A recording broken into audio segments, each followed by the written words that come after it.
अध्यक्ष मल्लिकार्जुन खड़गे के बीजेपी और आरएसएस को लेकर दिए विवादित बयान पर मौलाना अंसार रजा ने भी ऐतराज जताया। उन्होंने कहा कि सियासी भाषण में पवित्र कुरान का जिक्र क्यों किया गया, जबकि कुरान की किसी आयत में ऐसा नहीं लिखा है। इसके लिए मल्लिकार्जुन खड़गे को माफी मांगनी चाहिए। सियासी तकरीर कर रहे हैं, आपने कुरान को क्यों उसमें शामिल किया? किसने आपको यह समझाने की कोशिश की है कि आप इस तरह से आप कुरान को और आरएसएस को या कुरान को और बीजेपी को जोड़ करके आप मुल्क में नफरत फैलाने की कोशिश करें कि इस्लाम नफरत फैलाता है। आपने ये कोशिश की है कि कुरान में ये नफरती भाषाएं लिखी हुई हैं। आपने ये कोशिश की है कुरान को बदनाम करने की, इस्लाम को बदनाम करने की।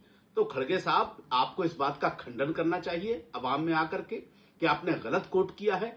कहीं कुरान में ये आयत नहीं है जो आपने बयान की है। ये एक हदीस शरीफ है और वो हदीस शरीफ ये है, कत्लल मौजू कबलल ईजा। ये हदीस शरीफ है। जब आपको नहीं जानकारी थी तो आपको कुरान को कोट नहीं करना चाहिए था, आपको माफी मांगनी चाहिए और अवाम में आकर के खंडन करना चाहिए।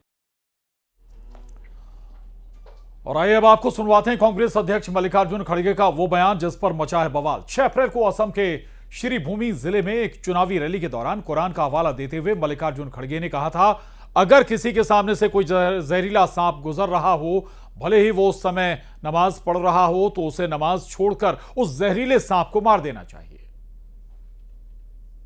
अगर कोई इस जहरीला सांप आपके सामने से गुजर रहा है और आप नमाज भी पढ़ रहे हैं, नमाज तोड़ के उस जहरीली सांप को मारना, ये कुरान में कहा है।